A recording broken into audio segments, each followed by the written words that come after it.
Hi, guys. And here we are Hello. again for another exciting podcast on education. Wow, I'm so glad you know what this podcast is How called. many I'm syllables is proud of that you. word? How many syllables? Too bad Mr. 4. O'Hanlon, my high school teacher, died.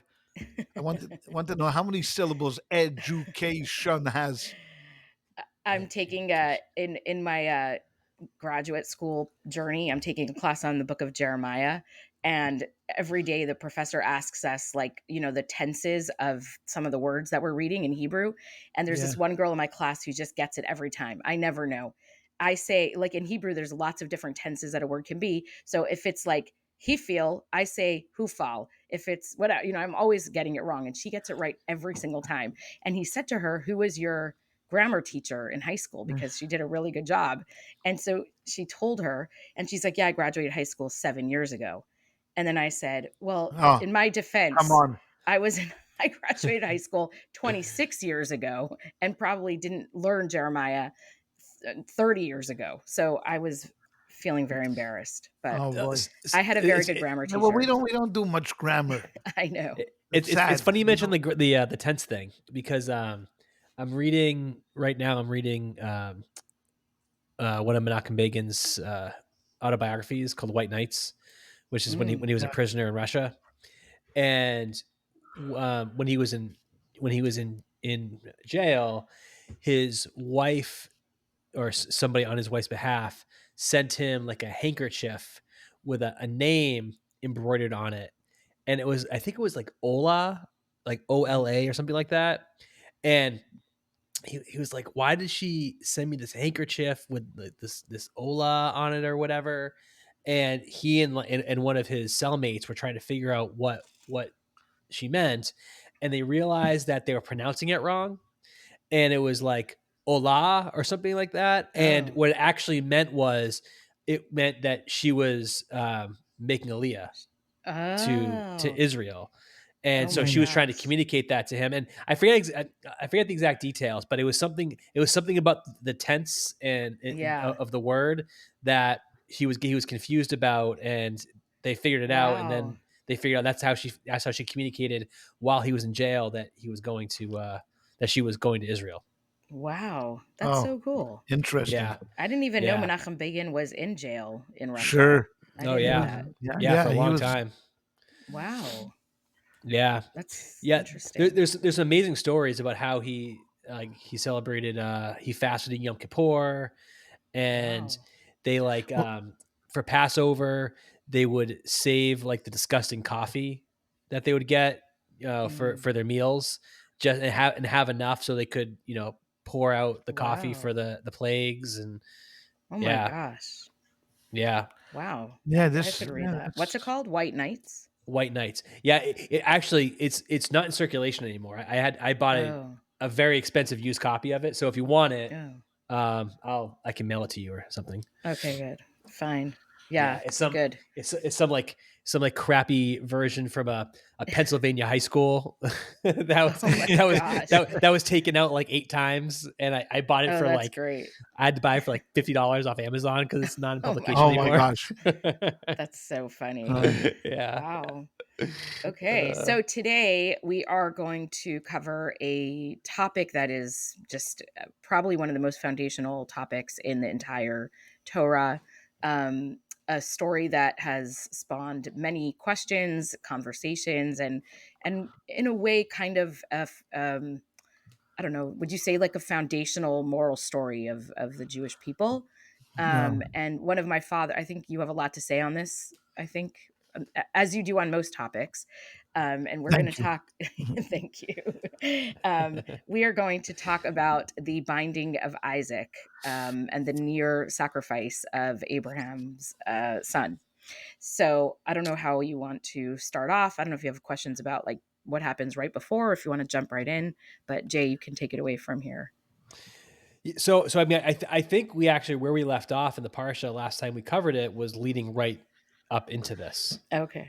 Oh, good. Um, so yeah, so we're not skipping anything. We're going right into the story. Went right into it. Well, Um, I mean, the one thing I would just say is that Abraham had gone through a series of tests already, Mm, and this is going to be his final test, correct? This is the 10th test, and probably the hardest one. And so if you're interested, I mean, I don't think we went through all 10 of them, but you can no. Google easily or go on ChatGPT and you can see all the tests that Abraham went through. But this is the final one. So Are those in actually in the Tanakh? 'Cause I The don't. stories are no, not all of them. Okay, okay, Not all all of right, them. right, Like one right, of them okay, burned throwing into the furnace doesn't. right. Those are from Yeah. the oral tradition, from the okay, Medrash and okay, the Talmud. So not okay. all of them are in there. But So it's here, actually a good point though, because my first question was in in 2020 in 22 verse 1, it starts off sometime afterward, God put Abraham to the test, saying to him, right, Abraham. He answered, Here I am. And so that was actually my first here I question am. was God put Abraham to the test. What it seems like, even aside from the oral tradition, Abraham had been tested by God several times Mm, throughout the course of where we are in his yeah. story. So why Sure. was this one? Why did God say that this is the test as opposed to just Mm, another And test for him? I think the other ones, no, there's no introduction. I mean, as you mentioned, I mean, this is just part of Abraham's life. Then he goes through a series of challenges. And those challenges, I mean, even though they're incredibly difficult, like the one going into getting thrown into the furnace, or having to leave home, or whatever the circle, not having children, fighting with the kings, it seems that those were more like a, episodes in Abraham's life, who lived a very spiritual, miraculous life. Here, it breaks, and the introduction, I feel, is that within this context of God saying in the Torah, I'm going to test him, there is this possibility that Abraham is going to fail this test. mm, I mean, if you're not going to test him, and God knows that Abraham is going to pass this with flying colors, why even give us this right. introduction? So I think of all of the episodes that we've experienced till now, I think that's part and parcel of being a prophet in the Old Testament and in the Torah, that you are going to go through a number of series of difficult episodes. Here, it's a brand new day. It's where Yeah. God is actually breaking from the past and putting Abraham in a position where there is a possibility that Abraham may not acquiesce. I mean, it doesn't say this explicitly, obviously, but if you just glean from the word that I'm going to test you, means that there's going to be free choice. And Mm, even though that Abraham had free Right. choice in everything that he did, yes, of course, we know that. But all of Mhm. that was done on his own volition. No, God Right. didn't ask him to get thrown into the furnace. Abraham did this on his own. And no one asked him to go fight the four kings. Abraham did this on his own. All of these things was Abraham's own initiative. mm, Here, it's God's initiative, and by placing Abraham in this position, there is a possibility that Abraham will say to God, "You know what, God, I'm not doing this. right. Right. I'm not doing this," and therefore, I think that's why God gives us this introduction. And of course, it's a lesson in life as well, because we're all put into difficult situations. Maybe we don't hear God's voice telling us, what to do, but it is kind of a harbinger for human beings, that we're going to find ourselves in sometimes very, very difficult situations and making very, very difficult decisions. And you can go either way. There's Yeah. free choice, in this. And so we don't know, when after verse number 2 comes, we don't know how this is going to play its way out, because it could have Right. ended up very differently than Right. it Than the did. way the story does. Sure, Yeah. sure. So That's true. I mean, so so God tells Abraham to take Isaac to the land of Moriah, and right, they traveled 3 days to a specific place. right. So my a couple of questions on this. Number one is, do we know where Moriah Yes, we do was? know. Yes. This is Okay. Jerusalem. This is the Yeah. place where the temple is going to be built, right on the spot where the temple is going to be built. Har Okay. HaMoriah. Okay. And why that specific place? Why was Well, that that's the a holy place? place. That is a traditional holy place. That's the place where God took the earth to build Adam, where Adam was created. This is the place where Noah built an altar, for God. So it has a traditionally holy, holy, holy spot. Um, they tell a story, although we don't really know. I haven't seen where the source of this is, about two brothers that lived on opposite ends of this mount. Mm. One of them was, and they had a successful business. One was married with children, and one was a bachelor. And one night, the married brother said to himself, "Oh, look, I feel bad for my brother, the bachelor. He has nothing except just a business." So he went in the middle of the night and put a wagon load of goods in his barn, unbeknownst to the other brother. The other brother, the next night, wakes up with the feeling, "Oh, my brother with the family, I don't need that much. I'm a bachelor." And he takes a wagon load of his goods and secretly puts it in his brother's barn. And they go through this a series of times. And then one night, of course, they meet on the mount. And the love between these two brothers, God says, "This is the place where I'm going to, because of the love, this is the place I'm going to build the temple." Now, I'm it's laughing all because do you know how many times I've been in plays acting out that story? Because yes, it's every great. camp And it's like, play, every now school play, the we've addendum acted to this. that out. The addendum to this story, don't you? Right? Which They found an addendum to this story where these two brothers had two cousins that lived about 7 miles away. Same thing. They lived on opposite ends of a mound.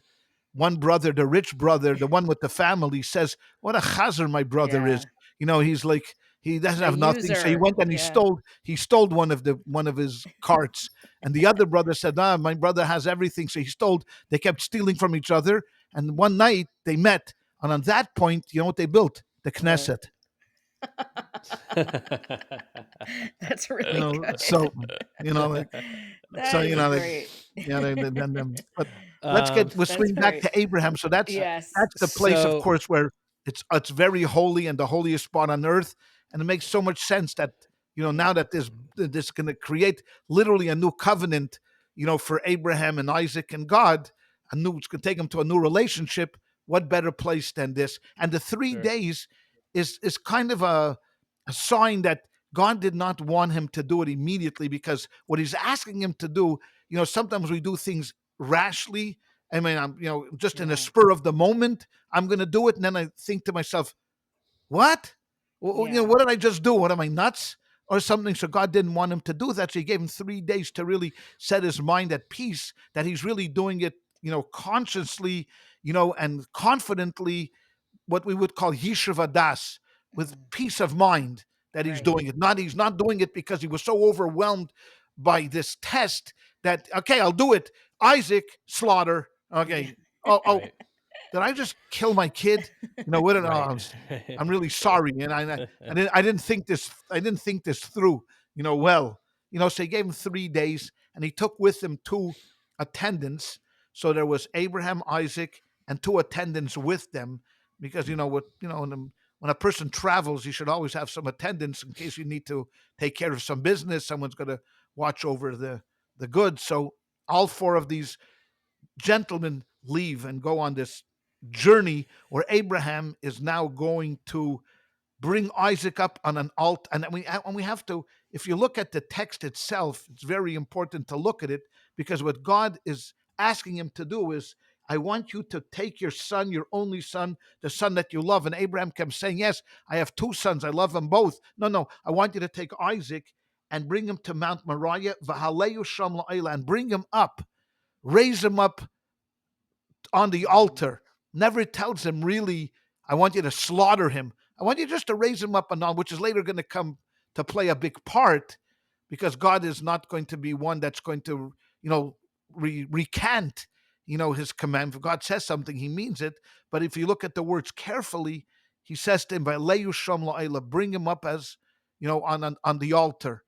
Doesn't say But is it slaughter him. but isn't the word I love really doesn't that mean a sacrifice? I mean, isn't that It an means as an interpretation offering. as an Isla means offering? an offering. So It it's not doesn't maybe mean a explicit sacrifice. so it's not Doesn't explicitly saying No, it sacrifice, but doesn't it's explicitly say, "I implicitly want you to put there, and I want you to bring him up and put him up as an offering."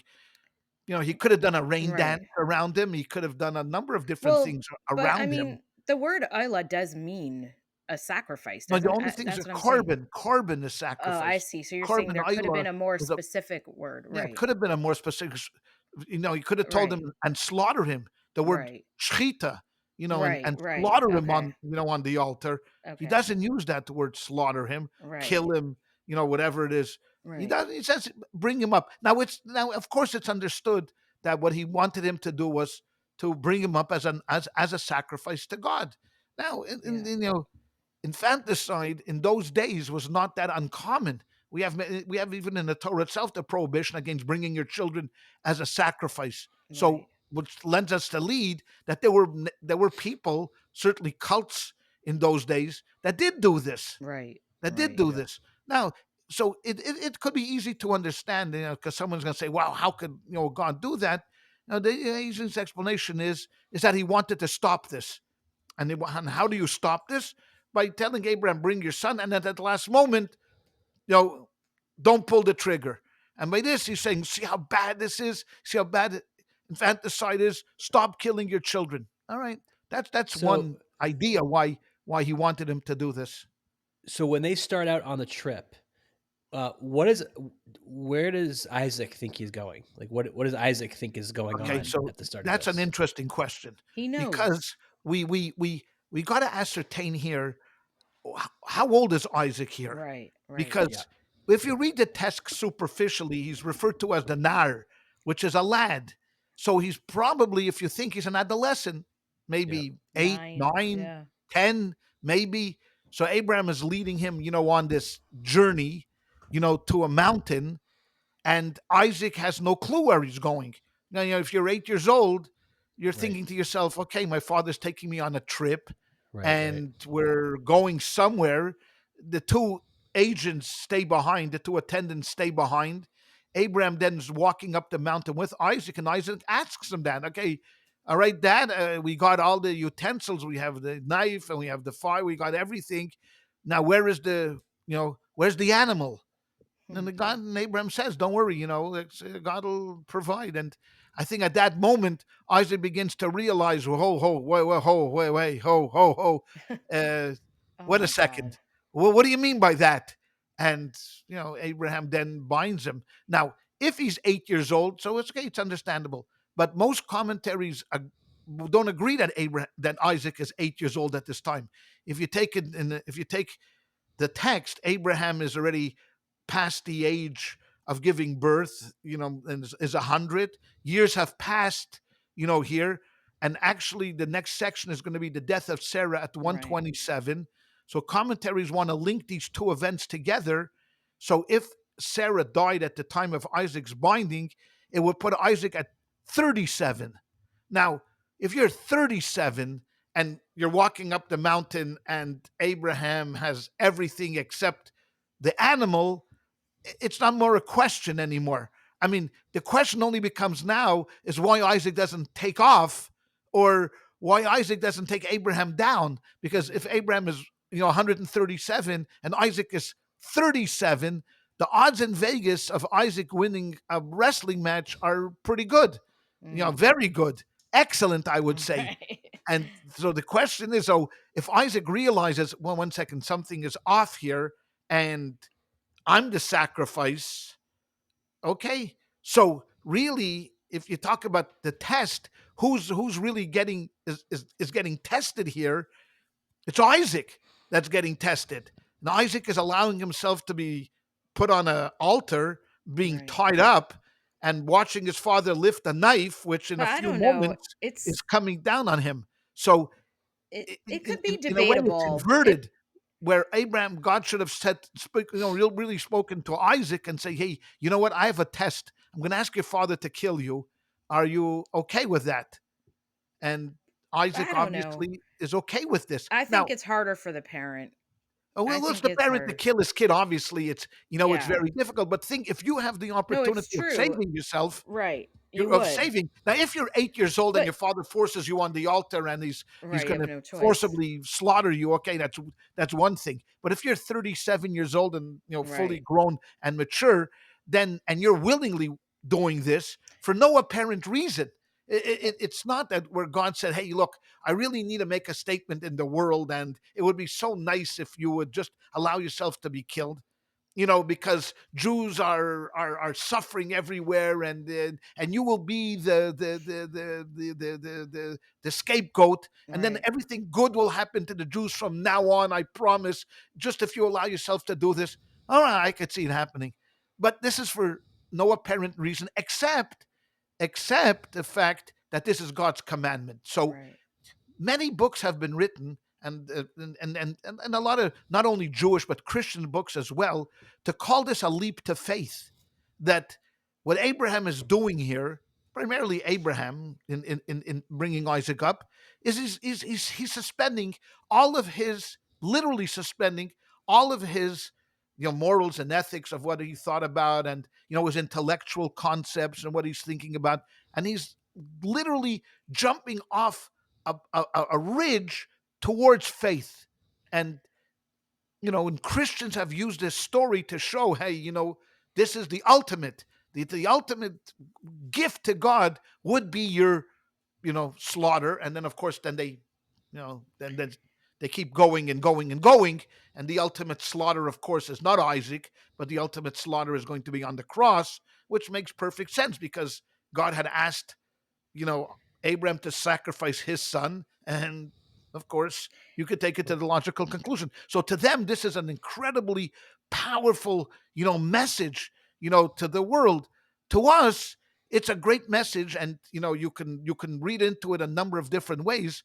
Like the Alter Rebbe, the first Chabad Rebbe, views this as Abraham's greatest achievement. Why? Why? Not so much because he did it. There's a lot of people who went through self-sacrifice, he writes. Isaac is not going to be the last Jew in the world that's going to be asked to sacrifice in the name of Judaism. Well, we had 6 million of our Yeah. of 6 million Jews died only because they're Jews. The Alter Rebbe writes, because if you look at the next verse, it's Vayashkim Avram Baboker, that Abraham woke up early in the morning. Now, Jay, if you notice the verse number 3 after what you had mentioned, the next verse is Abraham woke up early in the morning. Why is that Mhm. even important to tell us? Who cares if he got up at 6 or he got up at 11? What's the difference? I mean, and did it tell us if he made eggs for breakfast, or did they just went out without breakfast, or just had a fruit bowl, or whatever? Doesn't why is that important? So the Alter Rebbe writes, because this is the greatness in Abraham, that not only did he do it, but he did it with alacrity. He did it with joy. He did it. He woke. He couldn't wait to wake up in the morning and start the journey. That's what Can separates Abraham from everybody.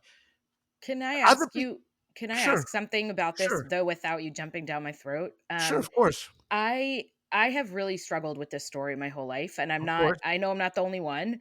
yes, Um and I just remember learning, I mean, we've learned this story a million times as kids and as teenagers and as an adult, and I was always taught what you're saying. Abraham is the greatest man for doing this, and or attempting to do it, and the way he woke up early in the morning. But I right. just, like, I didn't I think my problem with the story is, like, I don't want to believe in a God who wants me to sacrifice my kid. Like, I don't want to believe that someone who jumps out of bed in the morning and runs quickly to bring his son as a sacrifice to some, a deity or whatever. I mean, even though it's the God, I'm not saying any random deity, but like to Right. God, like, I struggle with that because that's not the kind of relationship I want to have with God. Well, thank God he doesn't ask us anymore. Okay, Right. that's number one. Number two is you have to make a distinction over here about where you're going to draw the line. See, I understand you because we live in a Western society that just the thought of hurting your child is Right. so intimate to what we all believe, that a child is precious and we are given the responsibility of caring for them and loving them and nurturing them, and the last thing you want to do in the world is to hurt them. So you come from a Western society which understands this, and we all understand this, and Judaism understands this as well. But think about it for a moment, and I would counter argue with you. Okay, so let's say you say to God, you know what? Let me just backtrack for a second, and when I before I answer your question. So there is opinions that, and I read this once in a book, that this was told to to us by a very famous philosopher. His name was Emil Frankenheim, who Mhm. was the professor of philosophy at the University of Toronto, who was a Holocaust survivor and came up with the 614th commandment after the Holocaust. Do not give Hitler a posthumous victory. Mm. Means you got to be more Jewish, more committed, more this. And he was a kind of a religious Jew, but also a philosopher. And eventually he made his way to Jerusalem, where he became a professor at Hebrew University. And one day he's walking down the street, and a Hasidic young man, from Meir Sharim or one, approaches him and asks him if he can meet him in his office, if he has some time for him. He said, sure, of course. So they met in the office, and the young man, who's a Hasidic young man, says to him thus. He says, Professor, I have a question for you. In the story of the binding of Isaac, why is it that when it came to the commandment to take Isaac up as a sacrifice, it was God that came to Abraham? But yet at the end of the story, when Isaac is on the altar and Abraham raises his hand, it's an angel of God that comes and stops him. Why doesn't God come and stop him? Mhm. So the professor looked at this young man and said, "You know what? It's a very good question. I've looked at this story, a million times, and I've never really thought about that. To me, the angel is an extension of God." He says, "Do you have an opinion?" And the young man, who's Hasidic, said, "Yes," and I'll tell you why. He sent an angel because he wanted Abraham to say no. Mm. That's why. Mm. When God first gave him the commandment, this is Mhm. his opinion. I'm saying, I'm not. Right. This is Right. not your standard opinion, but this Right. was what the young man was expressing to the professor, was God wanted him to say, you know what, this I'm not doing. Right. I'm not doing this. All right, I'm not doing this. And because he didn't do that, because he went ahead with it, God said, you know what? I'm sending an angel. And we don't find anywhere else, he continues, and we don't find anywhere else in the Torah where God communicates with Abraham anymore. Right. Doesn't communicate with him. This is the last communication he has with him. Huh. Professor So in a way, he Professor failed. Emil looked at him and said, "I have to be honest with you. I didn't expect this from you, being an Orthodox and Hasidic." He said, "But I can see before the Holocaust," he says to him, "before the Holocaust, I would have argued with you. But after the Holocaust, when I saw the random slaughter of so many innocent children, I'm, I partially agree with you." Now, Mm. okay, so you can take this position and say, "Hey, you know what? God was testing him," as we opened up the conversation, and Abram could have said, "No, I'm not doing it. This is Right. something that stands against everything that I stand for. I've lived 137 years, and I followed a dictum that you, God, put into me, that there's morals and ethics. So no one could say to you that there isn't a position, of feeling very uncomfortable. There's many other commentaries. The Alter Rebbe is not the only one who Right. says this. I mean, we in the Orthodox community always held Abraham as a hero for doing this, because Avram Ayavi, Abraham my beloved, God says to him, "You know what? Thank you so much for doing this." Because I think, going back to your question, Chayleya, the danger would be that if Abraham would have said, "No, I'm not doing this. This is where I'm drawing the line," where would we draw the line? So Abraham is Mm. drawing the line at in killing Isaac. Okay, we get it. Isaac is going to draw the line somewhere else. Jacob is going to draw the line somewhere else. Mhm. Once that line is drawn, that I stand up to God and I say no, then it's open season for anybody. So Moses Mhm. then comes to God and says to God, "You know what? I'm not going. No, why should I go? I'm living here in Midian, and I got a family that I have to take care of. Send Aaron. I'm not Right. going. This is Right. where I'm drawing the line." Or Moses maybe doesn't draw the line there, but he draws the line at some other place. Every time we would have done that, we could have justified it. No, I'm not doing that. I'm not doing this either. So therefore, I think you have to take into consideration that even though that this particular instance stands so much against everything that you feel is moral and ethical, think about the big picture of saying no to God. Mm, When you say no to God, you have Jonah. Jonah right. said no to God too. I'm not going. So what happened at the end of the day? He ended up going and Right. saved 120,000 people, in Nineveh, who were our enemies, who were our death enemies. So that's where your problem is when you say, no, no, no, I'm not going to do this. I'm absolutely not going to do this. That's where we run into issues. Now, again, you can look through the story. We come from a lineage of ger Hasidim. My mother came from Poland, and her parents came from this dynasty called Gur, different than Chabad. And maybe the famous Gur Rebbe, the Sfas Emes, he has a different approach to this story. What is his approach? So his approach is he bases this on the verse that on the third day, based upon Jay's question, why it took 3 days, Abraham lifted up his eyes and he saw the place from a distance. And the Hebrew words are Vayar es hamakom meirachik. He saw the place from a Right. distance. The Sfas Emes writes something very interesting, and again, it would be contrary to our thinking. Abraham had a loving relationship with God. Abraham manifested this idea of chesed, of loving kindness. That's why he opened up the first hotel. That's why even after his circumcision, he waited for, Right. for wayfarers. This is what Abraham was all about. And we've discussed this in previous podcasts, that this was Abraham's claim to fame. Chesed, kindness, love, caring. Now, imagine a man that's dedicated his entire life for only doing good deeds to others and is the poster boy, literally the poster man for loving kindness, for chesed. And here God comes and asks him to do something that is so to us so contrary to everything that he himself, Abraham, lives for and Right. stands for. Okay, so this Fasema says that this was a shock to Abraham's system, contrary to what the Alter Rebbe writes, that Vayashkim Avram, Abraham got up in the morning and was excited to do it, and he went there with alacrity, and passion.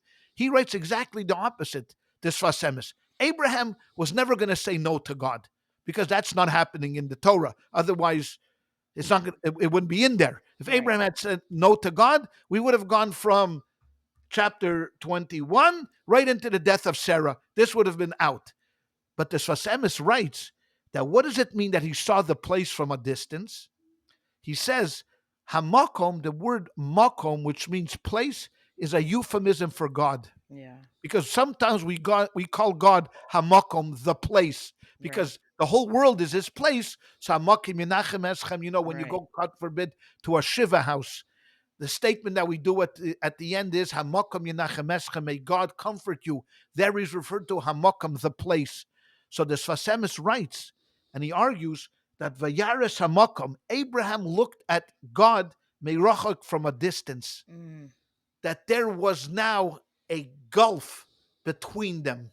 yeah. God was asking him to do something that he could never in his wildest dreams imagine doing. Never, because he was kindness. And you're asking him to do something so severe.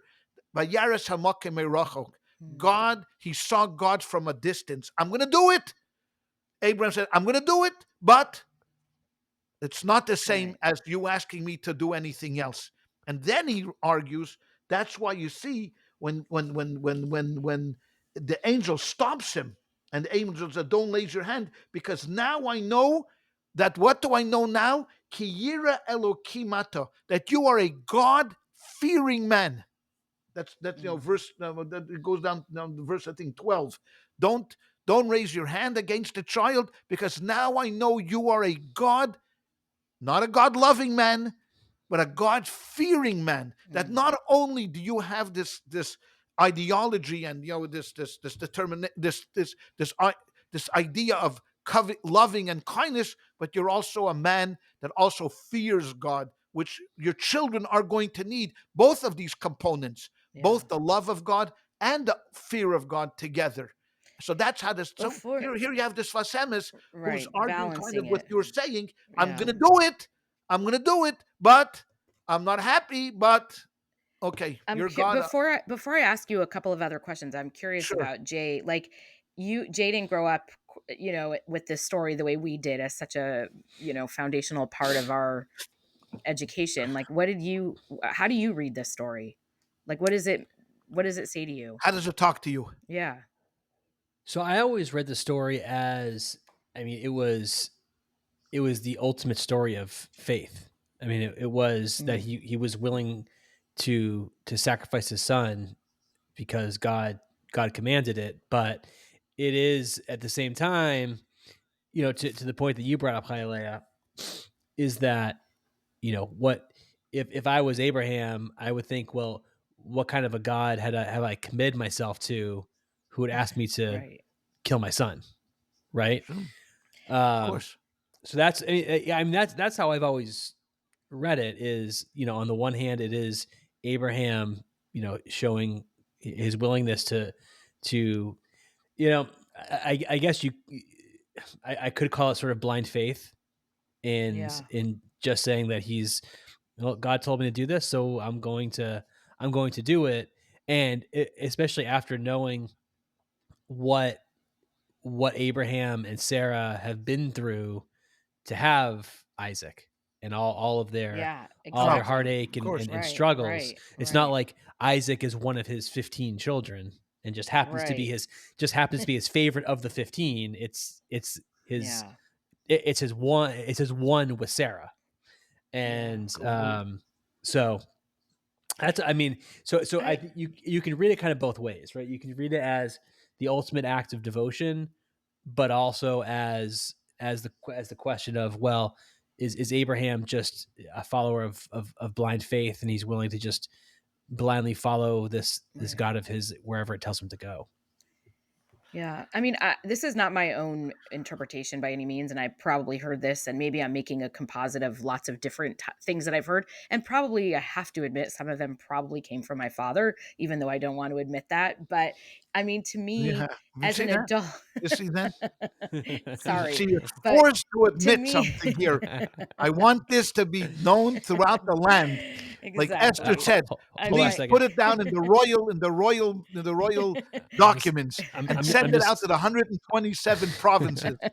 I'm just making sure we're still recording, so you can have Yeah, evidence of exactly. please. this. Can you Okay. say that again just for the press? All right. Still, it's No, still no, no, recording. but Go ahead, Hialeah. I was just going to say that, I mean, to me, as I read it now, I read it much more of a story about God than about Abraham. I relate to that part of the story more, where I think I am proud to be part of a faith where my God doesn't want us to take the thing we love the most, the thing that we care about the most, and murder them, right? Or and I say that because we live in a time where there are religions that promote that idea. I mean, literally, right? Where they Honor celebrate their, killings. yeah, they sell, or they celebrate their children, being suicide bombers or whatever it is, where it's this religious commitment to sacrifice. And I think to myself, reading this story, it feels very, like relevant to right now, where I say to myself, that's not what God wants. He does not want us to sacrifice our kids. Now, you can look at it like suicide bombings or whatever. That's one, I mean, that's obviously an extreme example, but I think that there's also a very sort of everyday example where oftentimes parents use their kids in ways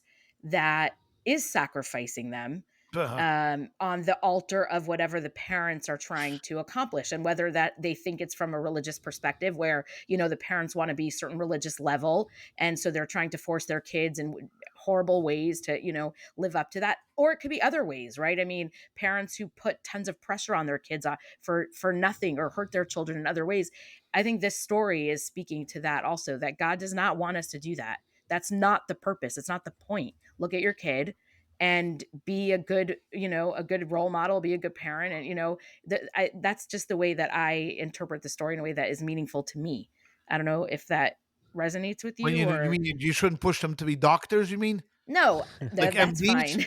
That's No, that's every fine. Jewish mother's dream and hope. No, a That little pressure on your kid is fine. I'm not talking about Well, like I this think new it's no, agey no, because thing, it's but you I mean, mentioned something about I was gonna Go say, ahead, it's. I Jay. mean, it's. I mean, it's. I think that is an important point, right? Because you even think about, more recently when Cortez came to Mexico, and when Yeah. he Oh, found sure. the human sacrifices, that, I mean, Right. this is more recently. This is only in like the Yeah. 16th century, right? I mean, Right, Right. right. this is what I mean. It's not What ancient. Yeah. This four is now thousand 3,500 years? years ago. Right, this is four Yeah. Yeah, thousand years after the yeah, Bible was written, or something like that. Yeah. 4,500 years after the Bible was written, and you still have societies that are not just doing like occasional human sacrifices, but if you read Yeah. about the histories and what archaeologists have found, I mean, massive amounts Yeah. of human sacrifice, oh, doing something that the Bible outlawed, like, Yeah. 4,000, Yeah. Yeah. five Yeah. thousand years absolutely. earlier, right? Absolutely, absolutely. But think about this, and with Kylie, you bring up a good point, a couple of excellent points about parents living vicariously through their children and sacrificing their children. I mean, we know this all along. You just go anywhere, on a Saturday or a Sunday to a little league game Yeah. in America and watch the fathers, like go crazy, over an 8-year-old that struck out. Right. Like I was once at a seminar where we had about 500 people in the room. It was a talk about sales and help me with fundraising. And the guy said, the leader of the seminar, how many here in this room? And this was mostly stockbrokers, salesmen. How many here are firstborn people? Half the room raised their hands. Hmm. He says that's about right because most firstborns, Chayleya, you're Yeah. falling into that category, are sacrificial kids. He says, how many and he gave such a perfect example. He said, how many times has this happened? Saturday morning, the father goes to the little league game. The kid goes 2 for 3, has 2 hits with a walk, and then at the last at bat, he strikes out. Yeah. Okay, so what do most parents do after the little league? They all go to McDonald's. So the father and the son are sitting in the car. First red light, knows nothing, says nothing. The second red light, the father says nothing. Kid sitting in the car. The third red light, the father turns to him and says, that last pitch was high and outside. Mm. Really? Right. Really? I mean, this is the only this is the feedback you're going to give your kid. The kid went 2 for 4 or 2 for 3, with a walk. Excellent game, and the only thing the father could do is tell him that he struck out on a high and outside pitch. So now you wonder why kids are forever are trying to get their father's approvals because of a jerk like this father who didn't Mm. realize that your kid is not living your life. So your point of parents sacrificing their kids on an altar for their own Yeah.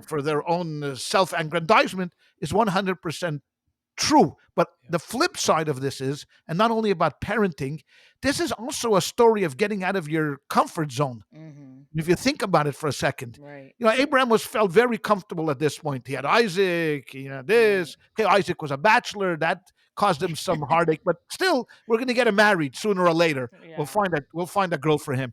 But he's settled. He's healthy. Sarah's healthy. They're wealthy. He's well known. Abraham's living a good life at this point, you know. And all of a sudden, God is coming to him and it's like literally throwing his world upside down by asking him to do this. Now, thank God, like you said before, where we are a religion of life and not of death. We never appreciate or celebrate death.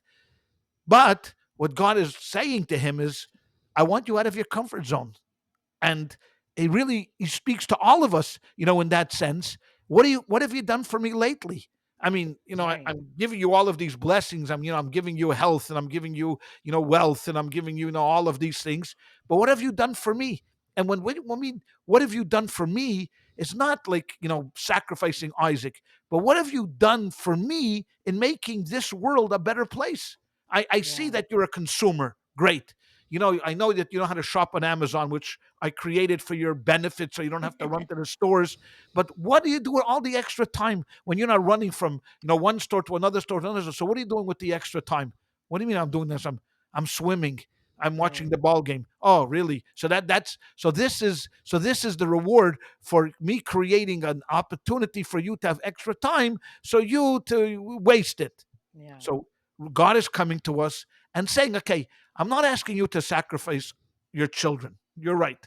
What I am doing is I'm asking you to sacrifice your children for my sake, meaning, give them a good education, nurture them, do things for them, educate them in the right way. Don't just allow them to go, grow up on Right. the streets. But I want you to, put your own values, and it's hard parenting. You say it, Mhm. we flipped aside where parents sacrifice the kids, but parenting, good parenting, is also very difficult. It It is. takes you out of your comfort zone. You come home at night, and the kid, your wife asks you, "Can you please read with Johnny for 15 minutes?" And you just got beaten up by your boss. You lost the deal. You didn't get the promotion. The last thing you want to do is read with Johnny. You'd rather just, do anything. Yeah. And now, so what do you have to do? What's the right thing to do? What is the right thing to do? Is read To with Johnny. read. Right. Read with him, but you don't feel like reading with him. So you're going to sacrifice your 15 minutes of reading the paper, or just sitting there, or whatever it is, and sit there and read with him to make him a better person. So Yeah. the story can have many implications. It's about how you have to get out of your comfort Mhm. zone and do something for me. And Yeah. so it's so full, of drama, and Yeah. it's so full of, ups and downs and twists and turns, that you can really take it in so many different directions. And Yeah. so for religious people, it's a tremendously great, like Jay said, it's a story of faith, that God is not going to allow you to kill the kid. We know at the end he's not going to allow you. It's going to be the last minute reprieve from the governor, Right. Right. 11:59, go, don't kill him. The real murderer has, like Shawshank Redemption. They didn't kill the kid. The story of Shawshank Redemption. Yeah. The You've movie. seen the Yeah. movie where the Mhm. kid, the young guy that he nurtures, knows who Right. the real Right. killer is, and they have him Right. killed. But imagine if the sharpshooter was Trump's sharpshooter, and he misses the kid, or he just grazes his ear, and the kid doesn't die, and Yeah. he comes back and he reveals. So there goes the movie, like the Right. whole Right. Right. movie is off, So there's going to be like a last minute reprieve here in the story, where God is not going to allow Abraham to slaughter Isaac. He's just going to make him a greater hero in the eyes of religious people. So there's so many different ways of learning this. This is the beauty, the greatness, of it, because there's Yeah. so many lessons that we can learn from this story.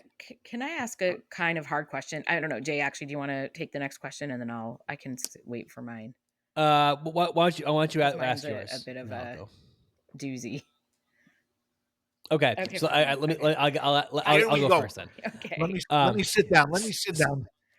So okay, before we go fine. into Go. that one, so Thanks, Jay. so you Thank you so mentioned much. Rabbi, Thanks. you mentioned Rabbi, that we go from this story, and then immediately after this we go to the death of Sarah, which we'll talk about next week. Correct. Correct. But there's Correct. nothing that I've seen, and I wonder if there's anything in the oral tradition about this, about Isaac's reaction to all of this. Um, Mm, what That what no, that's what an what excellent question. what is Excellent Isaac? I mean, question. because for Isaac, he could say, "Okay, I understand that. I understand God asked you to do this, so I understand." Or he could say, "You're gonna freaking kill me." Like what the heck? yeah, it's Yeah, crazy. yeah. Dad, let's just think this through. Right. No, So no. what was his But of reaction course, after this whole thing? so Isaac, we have, interestingly, of all the patriarchs, of the three patriarchs, Isaac is the least well known. I mean, we know Jacob, many stories about Jacob, many stories about Abraham. With Isaac, we have a very there's a short there's a short span of what we know about him. What tradition tells us, of course, is he is the ultimate in faith. He gets on there, he allows his father to do it. If this is what God wants, this is the purpose, fine. You think of all of the people in that in Judaism that have gone through tremendous hardships, because of Judaism. They stand on Isaac's shoulders. Mm, The people, the prisoners of conscience in Russia, the ones that went to the gulags, for Yiddishkeit, the mothers who took their children into the forest to circumcise them, the Moranos in Spain, who right. lived a torturous life. All of these people are all Isaacsons, because this is a life of torture, but we accept it. Mhm. This is what it is. We accept it. We're not giving up.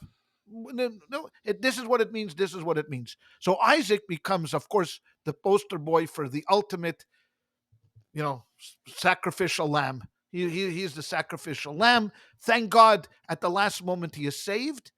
He goes on to live a virtuous life. He marries. He has children. He has a son, Jacob. And one of them forget about Esau. We'll get to Esau when we get to Esau. But he has Jacob, and God blesses him that he is wealthy and prosperous. But at the end of his days, he goes blind. Now, we'll get to that part when we get there. But the reason why he goes blind is one of the reasons is that there's a legend that while he was on the altar, the angels up in heaven began to cry, and Yeah. they cried, and the tears went into Isaac's eyes, and those tears caused him to go blind at the end of his life. Now we'll discuss this much more in detail when we get to Isaac's end of his life. But think about that for a moment, where Isaac was pure. Isaac never left Israel. God Right. never asked him to leave the boundaries of Israel because he was holy. He was a holy man. Where Abraham had gone out of Israel, Jacob traveled to Egypt. Isaac never did that. What's also interesting is the relationship of Isaac to Abraham. They never communicate. Yeah. Afterwards, Abraham gets gets Eliezer to It's find so a match sad. for Isaac. It's sad. Isaac gets married. He moves in with Rebecca. Abraham dies. So you could make of that what you want. If you're a cynic, you say, of course he's not speaking to him. Well, why would you? I mean, a Yeah. guy chasing you around the house with a hatchet, like Jack Nicholson in The Shining. What are you gonna have a relationship? You can have a relationship with him. I mean, come here. I like to stick this knife in your heart. Oh, thanks, Dad. I- I I'll mean, if never you I'll talk never be about able to someone who watch needed, I'll never be able to watch the "Here's Johnny" scene again without seeing there you go. without There seeing you go. Abraham. I know. So if you talk about the greatest candidate for therapy would be Isaac. I mean, imagine, hi doctor, what are you here for today? Well, my father bound me on what we call an altar and had a knife like inches from my heart. But besides that, I think I'm doing well. I've adjusted quite well. So there's many different ways that you can take the story. We're not cynical, Right. so we're going to look at Isaac as the ultimate in faith, just like Abraham is a man of faith. Isaac is a man of faith, and he goes on to live a virtuous life, and is great, and Yeah. and we stand on his shoulders. That's interesting. Okay, I'm going to ask this question. So it's a little complicated, but I'm curious about the Jewish perspective on martyrdom in general. Because I think, and I just want to set it up a little bit. Like, I think when you look at the Torah, I don't think you see a much martyrdom at all. I don't think you see any examples of it. Even here, I mean, okay, maybe this is the closest story to it, but then if you see writings from the Second Temple period, they glorify the idea of martyrdom, and we have all these stories from that time period of, like, people on Masada or Hannah. There's a famous story of Hannah and her 7 sons where they end up dying in order so that they shouldn't commit a sin. And then so there's definitely, like, I think, a period in our history where that was, like, definitely celebrated. But then the rabbis are I find the rabbis have kind of a mixed feeling about it, because I don't think you see a encouragement in that direction, and they only really put 3 laws, in it, like, sort of, that you should be martyred for, right? That, killing Right. and idol Murder, worship, and murder, yeah, murder, murder, idol worship, and what's the and word, uh adultery. adultery, exactly. So what I would love to know, like, a broader understanding of what Judaism feels about martyrdom in general. So I'll answer that question by referring to one of the great leaders in Jewish history, Rabbi Akiva. Mm, Rabbi Akiva was one of the authors of the Mishnah, maybe one of the most important authors of the Mishnah, certainly through his students. He has a fabulous story where one day we may go into it and just talk about his life if we ever, branch out into the lives of the sages. yeah. And he lived at a very, very difficult time Right. where there was a lot of persecution, lived post Second Temple era. Hadrian was then the emperor with a mission to stamp out Judaism. Was not Judaism was had many, many restrictions against it. And Rabbi Akiva was one of the 10 martyrs that we read about Right. on the high holidays on, on Yom Kippur, where he was taken out and literally scraped to death with iron combs. And Rabbi Akiva applauded this. And he said, wow, I waited my entire life to be able to die through martyrdom. Mm, And the rabbis were not happy with that statement. They right. were not happy. And even though Rabbi Akiva goes down as a great hero, but the idea that someone wished upon themselves to die through martyrdom was Mm, rejected by the rabbis. So someone that so we have to make a distinction. Someone who dies through martyrdom is applauded. of That course. means if Right. you had to give up your life, for Judaism, because of Judaism, you are a hero that will always go down as the greatest. I mean, Right. you go straight to Gan Eden, you go straight to heaven. There's no stopping. There's no collecting $200. You Yeah. go. You're in. You're done. To want to die through martyrdom. I mean, someone wishes, hey, if I have to die, I can't wait for the day. That's something that doesn't appeal to us. Hmm. That's what I mean. We don't want to die. I don't want to be a martyr. Right. I don't want to be a martyr. I want to die peacefully in my bed as a God fearing Jew, peacefully. Right. Now, if I have to die as a martyr, I'll die as a martyr. I mean, if I have to give up my life for Judaism, I will. But that's not what I'm. That's not what I'm. That's not what I'm hoping for. Right. That's not my ultimate goal. My ultimate goal is to live a healthy, beautiful, spiritual, Mm, meaningful life here on earth. hmm. And to wait for martyrdom and to applaud martyrdom, it's that's not what we're into. That's not what we're about. Unfortunately, too many times in our history, we had to. So Right. Hannah and her 7 sons, you mentioned the story of Hanukkah, where they were all forced to bow down to idols and they rejected it and they all died and she ultimately took her own life. Of course, they're heroes. Why? Yeah. Because, but if you would have asked them and had a sit down with them and say, would you like to die today? Because you're not because the king is going to force you to worship an idol. Of course, they'd say, "No, I don't want to die today. Why would I? Mm, I don't want to die today. But if I have to, I will." So I guess that's the way mm, we look at Kiddush Hashem. mm. When someone is willing to do this, they'll go down in the Hall of Fame, first ballot, no questions about it. Right. They're in. To wait and to anticipate this, no, No. no. So we have had stories. Today happens to be, when we're recording the 12th of Tammuz, when the Right. previous Chabad Rebbe got out of prison. Now, he didn't ask to go to prison, never wanted to go to prison, but he understood that what he was doing in Soviet Russia in the 20s was a capital offense. And there is a good possibility that they are going to catch him. And because of the severity of the crime, that they were going to put him to death. And he Right. was willing to accept that. He was willing to take that. Now, was he hoping that he was going to die on Al Kiddush Hashem by Right. martyrdom? No, of course not.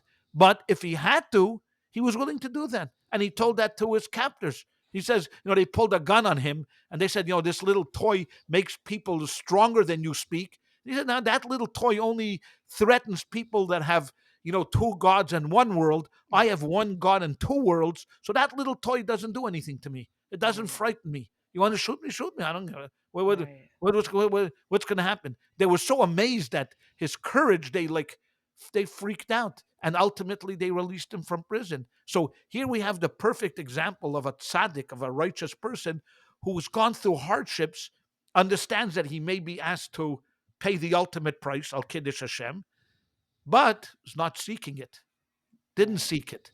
He would much rather have accomplished his mission without having to gone through the hardships. But if we have to, we'll pay the price. Right. Interesting.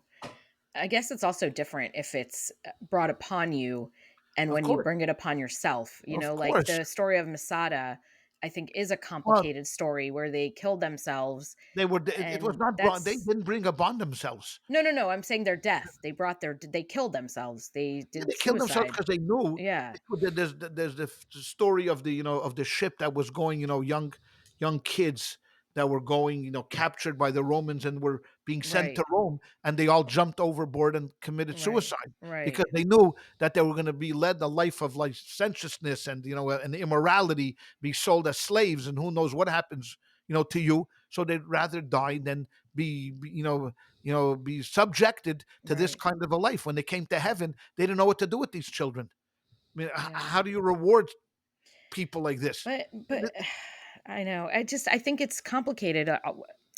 I don't know how relevant it is, but Maimonides writes about people who hid their Judaism, right? And he says that we shouldn't blame them, Of we course shouldn't not. judge them, right? Because Of course not. it is not everybody has that fortitude to say like I'm gonna, Kind risk my life for that, there's no argument. I mean, right? during the Holocaust, if someone said, "I'm not Jewish," if you looked Aryan Of and you course, walked down right, the street and they said, "Are you Jewish?" and said, "No, I'm not Jewish. I'm Aryan," to save your life, who's going to judge you? right, right. Good Who's for going to judge you, you to save your right, life? right. Absolutely. Now there are people that would no on principle. They would say, "No, Yeah, yes, I am Jewish. What are you going to do about it?" There are people like that. We applaud them. right. You're a But hero. but Great, not everyone but has to you do can't that. ask of that. You can't ask Right, that of right, everyone. right. And that's why if you look at the story of the Moranos, Yeah, after the Moranos, who were the hidden Jews that lived as life of Catholics, and some of them escaped afterwards and came to Amsterdam, and people were debating. I mean, how do we treat these people? yeah, So the yeah, community looked down at them. Oh, look at you guys! Look at you guys! You saved yourselves by being Catholics, but we suffered there. And the rabbi said, "What are you, insane? I mean, someone who think about the torture of someone living a life as a yeah. Catholic Lying, when right. being a religious Jew. I mean, think about Yeah, the sacrifice that these people went through. How right, dare right. you look down upon them?" So of course, not everyone is going to be, can have this fortitude that I'm Yeah, going to stick it out, and then I'm going to, live a life of, where I don't care what happens to me. I'm going to wear a yarmulke where yarmulkes, yeah, are prohibited. It takes a certain type of person to do that. yeah. But ultimately, if you're caught and you have no choice and you die, Right. You're a that's the hero. highest. That's the highest Right. level. Now, Han and the seven sons. If you're going to say, well, what if one of them had bowed down to the idol? What do we say about them? They would not be in the story. Obviously, you don't think Right. you don't Maybe think she had people eight bow down to sons. idols. You know how many people converted to Catholicism in Spain Right, and right, didn't go back to Judaism, just right, converted right, and became Catholics. But of course, right. there are stories of that, hundreds and hundreds, thousands of stories. I mean, the famous debate, and we talk about like the martyrs. There were many debates in Spain where Jews said, who needs this? Right. Well, Who I mean, needs this? think about not to cause too much controversy, but think about all of the Muslim Arabs in the Middle East now. How many of them were Jews originally, Shush. Mm, Of course, of course. absolutely, right? I mean, absolutely. Yeah. They say that 25% of all people in Spain have Jewish blood. Yeah. That's wow. what the rumor is. Think about it. 25% of all the people in Spain. That's how much assimilation took place. They have 25% of people in Spain with Jewish blood. Right. Hmm. Right. That's, Did we cover the story? Jay, what other questions did we leave? Because we're already past an hour and I don't know if we Yeah, no, I think that did yeah, did we I get think the that story down? we covered it from different angles. yeah, We Yeah. gave everybody a little chance to get in. yeah. We didn't take a one-sided. Abraham is the greatest. He did it out The of one thing love, and that's the, it. And if you have any the one thing questions, the one thing we didn't talk about forget you. that I thought was a little bit messed up of Abraham is that Abraham made Isaac collect the firewood for the altar. Yeah. Yeah, that's Which I well. Come thought was, on, I was like, he brought manservants with him. Just at least cut him some no. slack and have the But servants collect Abraham the was an fire. old man. He was an old That's man. true. He could carry a knife. I mean, We this is don't this have is to a get kid. we don't have to get too into it, but I've always felt so bad for Sarah in this story. Like she's has no We'll get to part, Sarah and next week. We'll I talk about know I Sarah want to next talk week. about that next week because I think it's a very Oh, it's a hard part of the story. yeah, it Yeah. is. It is. Yeah. Okay, I enjoyed that. Thank you. All right. If you have anything left to ask us about this topic, please send us an email at educationpod at Yep. gmail.com. Is that correct? Do you You got expect me it. to remember this every two? Do you expect me to remember this? It's only been like 25 episodes, so it's I Maybe at the 100th episode, for the I 100th episode, I I'll have know it down pat. I know Jews aren't supposed to get tattoos, but I think God will forgive me if I tattooed this on your forearm, so you can just reference All it right. at the end of every episode. That's so funny. I just What interviewed is the address, Kylie, again? I'm sorry. educationpod at gmail.com. Got There you you. go. Education part. Yeah. Got you. I just interviewed someone today who said that he has tattooed all of his values on his arms, because that literally he said that because it just that he likes to be reminded The problem is about values that. So, change. yeah, I know. Values change. My Character co-host, character doesn't change, but values change. If You know, only when you're a kid, you know, Yael, my co-host on my other podcast, said that her most important value is authenticity, and I said we're all asking you to be less authentic. So you're oh, there you just go. maybe use a different one. Anyway, All okay. right. Well, have a right. good night, guys. Thank Yeah. you. All right. Thank you All so right. much. This was great. Bye, everybody. Thanks.